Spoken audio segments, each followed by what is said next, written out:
Alright mga bossing, no? So ngayon ay tuturo ko naman sa inyo kung paano ikabit ng ating Ziki amp dito sa ating TB21, no? So ito po yung Ziki amp natin mga boss, no? At tapos ito yung ating TB21 yan. Ito mga boss, oh. Ito lang yung tatanggalin natin na components dito. Yan, itong dalawang capacitor na to, C15 at saka C17. So tatanggalin natin yan, bubunutin natin, tapos lagyan natin ng wire. So papunta doon sa ating Ziki amp. So, sundan nyo lang mga boss, C15 at saka C17 yan. Capacitor 15 at saka capacitor 17. Yan yung tatanggalin nyo. So, wag nyo itapon mga boss. Pwede nyo itabi. Kasi kung balak nyo ibalik, no, hindi na kayo gagamit ng Ziki amp. So, magagamit nyo pa rin siya. So, SMD po yan mga boss, no? Surface mount device. So, sa Ziki amp natin, meron yung dalang wire ito.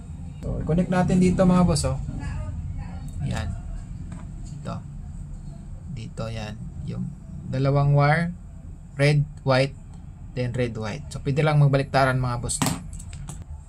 Yun, oh. Tapos, dito sa kabila. Kung nahirapan kayo mga boss, pwede kayong gumamit ng tweezer, no?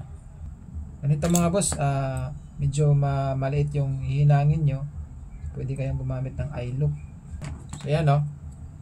So, nakabit ko na siya. Yan. So, yung itong isang wire nito mga boss, dito din sa kabila to. Yan, magaganyan din siya. Yun. So, yun lang mga boss, oh. Yan. So, meron na tayong dalawa. Yan. So, yung ground, i-combine na lang natin. Gaganon ko na lang to mga boss, oh. Tapos, hihinangin natin para mayroon siyang ground. Yan, yung ground niya dito ko mismo yan hininang yan sa circle na yan, yan. Ground kasi yan mga boss. Yan. So ganyan lang. So meron na tayong Ziki amp. So ito mga boss, ito, no, pakita ko ulit. Ito na part dito banda dito. So ito yung input niya papunta doon sa ating in ng ating Ziki amp. Kasi ito mga boss, no, ito na part, ito galing to sa Bluetooth decoder. So, output ng Bluetooth yan, ipapasok natin sa input na Ziki amp. Tapos, ito,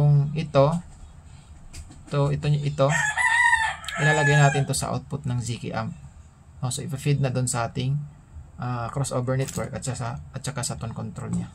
So, bali, ganyan lang mangyayari mga boss. Oh. Ito, in, papunta to sa audio input. Dito. Tapos, ito, papunta sa audio output. Yan. So, ganyan lang mga boss. Yan. Meron na tayong TB21 na may Ziki amp. So, iglow nyo dito para di siya ang tawag doon. Baka mabaklas. Yan. So, yan mga boss, testingan natin. So, testing na natin yung kanyang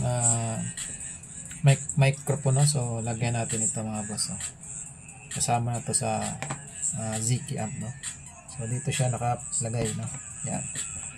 Tapos yung mic na gagamitin ko, itong wireless lang ito. Yan, so yun, power on, tapos power on din dito. Yan, no? Ikakunik ko lang siya dito mga boss, no? Dito. Yan. So meron na tayong mic, naka-on na yan, no? Yan, naka-power on na yan. Tapos, sound check tayo. Siyan ko muna ulit. Sound check. Hey, sound. Yan, yan mga boss.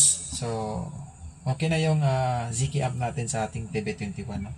So, yan lang mga boss, yung connection niya. Yan, so meron tayong echo. Hey. Check, sound. Hello. So, yan. So, gusto nyong lagyan ng Ziki amp yung kanyang TB21 is pwede mga boss, no? So, sundan nyo lang yung ginawa ko para magaya na din sa inyong Ziki amp at saka TB21. So, may plate na to mga boss, na kompleto na to sa ilalagay ko to sa aking Star Concept na Bluetooth speaker. So, kompleto na yan. isasalpa ko na lang doon sa kanyang plate, no? Yan. So, sa gustong bumili nito mga boss, tong dalawang product na to, so, lalagay ko na lang sa comment section yung mga link nila. Yan. So,